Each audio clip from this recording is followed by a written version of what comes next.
Hello friends, you're welcome once again. पिछली बार मैं आपसे बात कर रहा था कुछ ग्रामर की, सेंटेंसेस बनाने की, वोकैबुलरी की.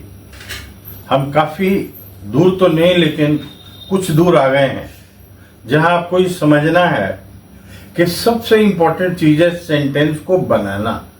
Formation of sentence. जब आप सेंटेंस बनाते हैं तो आपको पता लगता है कि एम क्यों लगाना है, वाज क्यों लगाना है, वर क्यों लगाना है, बीन क्यों लगाना है, बीन क्यों लगाना है. It is very important. Unless and until you know how to make a sentence, जब तक आप ये नहीं समझ पाएंगे कि सेंटेंस कैसे बनाना है, न ग्रामर आपकी मदद करेगा, न वोकैबुलरी आपकी मदद करेगी, और एनवायरनमेंट तो है ही नहीं, तो वो तो मदद कर ही नहीं रहा पहले से ही. एनवायरनमेंट होता तो आप ये वीडियो नहीं देख रहे होते, ये और वीडियो जो भी आप प्रोग्राम देखते हैं नहीं देख रहे होते. तो आप पहली बात ये समझिए. पहले मैं एक छोटा सा let's start with N anecdote. पिछली बार मैंने चुटकुले से शुरू किया था. एक स्कूल में मैडम बहुत परेशान थी. She was upset, fed up. Fed up का मतलब होता है दिक हो जाना, तंग हो जाना. बहुत तंग हो गई. She was fed up from the students. तो वो प्रिंसिपल के पास गई. अब मेरी बात को बहुत ध्यान से सुनना. Listen me very attentively. Okay, बहुत ध्यान से सुना, तब आप इसको एंजॉय कर पाएंगे और लर्न कर पाएंगे. एंजॉय का मतलब नहीं है you just go for celebration. लोग, एक टीचर मैडम इंग्लिश की प्रिंसिपल मैडम के पास जाती हैं और ये कहती हैं, मैडम मैं क्या करूं इन बच्चों, ना तो उनका प्रोनाउंसिएशन ठीक है, ना इनका ग्रामर ठीक है. अब मैडम कहती है, देखो जो प्रिंसिपल मैडम थी वो कहने लगी पिछले कमरे में डायरेक्टर साहब बैठे हैं, तो आप उनसे को जाके कंप्लेंट करो, मैं क्या कर सकती हूँ. अब वो डायरेक्टर साहब के कमरे में गई. डायरेक्टर साहब ने पूछा, हाँ बोलो मैडम. यस. कहती सर बच्चों का ना प्रोनाउंसिएशन ठीक है, ना इनका ग्रामर ठीक है. कहती मैडम रिलैक्स, चिल, घबराने की जरूरत नहीं है. मैं शहर जा रहा हूं, दिल्ली जा रहा हूं ना, वहां से ले आऊंगा. कितने लाने हैं. This is the reality of education system जिसके हम आप भी शिकार हैं. We are victim of the same system. We are victim. Prey, PREY, शिकार. हम भी उसी सिस्टम के शिकार हैं. वो प्रोनाउंसिएशन और ग्रामर जो है वो दिल्ली से लाएंगे, वो दिल्ली से लाएंगे. तो जिस स्कूल में इनको ये नहीं पता कि प्रोनाउंसिएशन और ग्रामर क्या होता है, you can understand the situation. पिछली बार जाते जाते मैंने आपसे एक वर्ड के दो वर्ड किए थे, रिकिटी और dilapidated. The system, whole system is dilapidated. We are not, हम किसी को भी रिस्पॉन्सिबल नहीं ठहरा रहे हैं. We are not holding anyone responsible. ना टॉम को, ना डिक को, ना हैरी को. अभी अंग्रेजी के शब्द है Tom, Dick and Harry. Era गहरा न तू गहरा. टॉम, डिक एंड हैरी, ये आपको लिखना है. मैंने आपको कहा हुआ है, आप 2 नोटबुक लगा चुके हैं.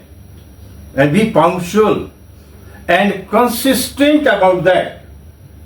कंसिस्टेंट अबाउट दैट, उसके बारे में आप हमेशा कंसिस्टेंट रहें, लगातार रहें. छोटे छोटे सेंटेंस बनाएं. मैं फर्स्ट पॉइंट पर आता हूं, स्पीक स्लोली एंड स्टेडली. एक बार पहले भी मैं आपको बता चुका हूं कि जब हम सीखते हैं, when we are in the learning stage, जैसे बच्चा जब धीरे धीरे चलता है तो मां कहती है धीरे धीरे चलो, उंगली पकड़ के चलो, पर बच्चा जल्दी करता है and he falls and there is a bump. सिर पे एक घूमड़ बन जाता है. जल्दी नहीं करनी है. भागने के लिए पहले धीरे धीरे चलना सीखना पड़ेगा, फिर तेज अपने आप सीख जाएंगे आप चलना. तो पहले आप धीरे धीरे चलना सीखिए। जो हमने अब तक किया है उससे I am sure you have been able, आप हो चुके हैं कॉम्पिटेंट एनफ, काबिल कि आप एक अच्छा छोटा सेंटेंस बना सकते हैं।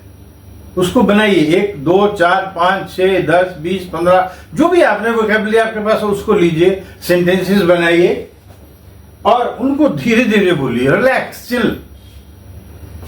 इंग्लिश कोई IQ का टेस्ट नहीं है, इंग्लिश कोई EQ का टेस्ट नहीं है। ये नहीं कि जिसको इंग्लिश नहीं आती है वो इंटेलिजेंट नहीं है। IQ का मतलब होता है इंटेलिजेंट क्वोशिएंट। ये मैं आपको पूरा एक क्लास इसकी कराऊंगा आपको। अब IQ के बाद EQ भी आने लगा है, इस पर हम एक चर्चा अलग करेंगे। IQ जैसे 180, 170, 190, आइंस्टाइन का, बिल गेट का 170, 70, सो एंड सो। हम IQ से लैंग्वेज का कोई लेना देना नहीं है। हिंदुस्तान में 4 साल का बच्चा फर्स्ट क्लास फर्राटेदार हिंदी बोलता है, पाकिस्तान में फर्राटेदार उर्दू बोलता है, पंजाब में पंजाबी बोलता है। तो इसमें इंटेलिजेंस की बात नहीं है। डोंट गो फॉर दैट कि हमें नहीं आ रहा, ये तो हम नालायक, ऐसा कुछ नहीं है। Language has nothing to do with the intelligence of a person. Make it a point. तो बोलते वक्त आपको आराम से धीरे धीरे 4 सेंटेंस बनाइए, 6 बनाइए, 10 बनाइए। आप फंबल नहीं करेंगे। फंबल का मतलब आप जानते हैं, स्टटर, STUTTER, फॉल्टर, FALTER। अगर आप धीरे धीरे चलेंगे, जैसे मैंने बच्चे का एग्जांपल दिया, वो धीरे धीरे चल तो गिरेगा ही नहीं।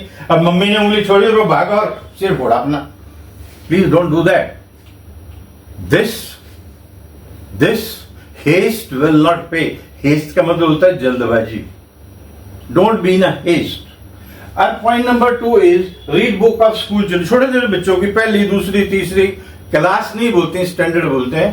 किताब लीजिए, उसको पढ़िए, देखिए सेंटेंस कंस्ट्रक्शन कैसे चल रहा है। सेंटेंस कंस्ट्रक्शन को हम इंग्लिश में बोलते हैं सिंटैक्स। ये आगे चल के मैं आपसे इसे भी डिस्कस करूंगा, बहुत लंबी चौड़ी बात है ये।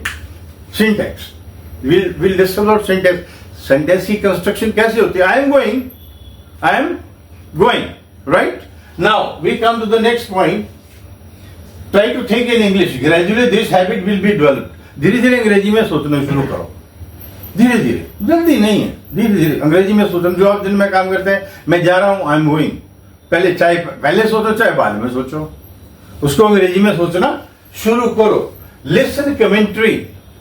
आपको हमेशा याद रखना है कि कमेंट्री आप जरूर सुने। क्रिकेट की कमेंट्री हो, हॉकी की हो, कोई भी कमेंट्री हो, उसको सुने। उससे आपके कानों को एक रेस आती है। रेस जो है वो आपको यहां स्पार्क करती है आपके माइंड पर, and it helps you and motivates you. Commentary सुननी है, लेकिन आपने अंग्रेजी फिल्म नहीं देखनी है। When I did my post graduation, I used to think, well, everybody thinks that I know English। हम चाणक्य सिनेमा दिल्ली में फिल्म देखने गए, फिल्म देख के आए, मुझे समझ नहीं आई। मैंने फ्रेंड से पूछा जो मेरे साथ ही पढ़ता था, वो भी काफी इंटेलिजेंट था। मैंने, भाई तेरी कुछ समझ में आई फिल्म? तो नहीं, कुछ नहीं, सारे हंस रहे तो हम ही, कोई भी नहीं हंस रहा तो हम भी साइलेंट हो गए। मैंने आकर बाहर उससे पूछा, सिक्योरिटी गार्ड से, मैंने कहा भाई ये फिल्म कौन सी भाषा में? कहते मेरे को क्या पता जी, मैं टिकट चेकर के पास, कलेक्टर के जो टिकट बेचता है उसके पास, सेलर। मैंने कहा भाई फिल्म कौन सी लैंग्वेज में? कहते स्पेनिश में ही। यही गलतियां हम करते हैं। फिल्म आप जो देख रहे हैं उसका उच्चारण स्पेनिश है कि लैटिन है कि अरेबिक है। इंग्लैंड में, आप अमेरिका की बात बताता हूं मैं आपको, सिएटल में अलग अंग्रेजी बोलते हैं, आप चले जाइए वॉशिंगटन में अलग अंग्रेजी बोलते हैं। हजारों डायलेक्ट्स हैं, हजारों एक्सेंट्स हैं, जैसे इंडिया में है।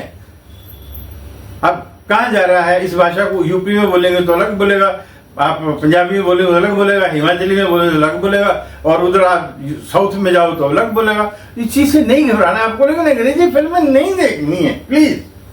This is my humble suggestion. Wait for some time, wait for some time, otherwise you will be confused. You will be confused, that there should be no confusion at all. Now we come to the next point, no complex। दो तरह के complex होते हैं, inferiority complex inferior का मतलब होता है घटिया, इन्फीरियर, और सुपीरियर कॉम्प्लेक्स का मतलब है मेरे से बड़ा कोई है ही नहीं। ये दोनों ही खतरनाक है, हीन भावना और उस भावना मेरे से बड़ा कोई भी नहीं, nobody knows better than me. So mind it, no complex at all. Knowing English is not a sin. Knowing English is not a sin. It is the practice that will make you perfect. So always remember, you have to practice a lot in a systematic and wonderful and smiling and understandable way. All the best. Thank you.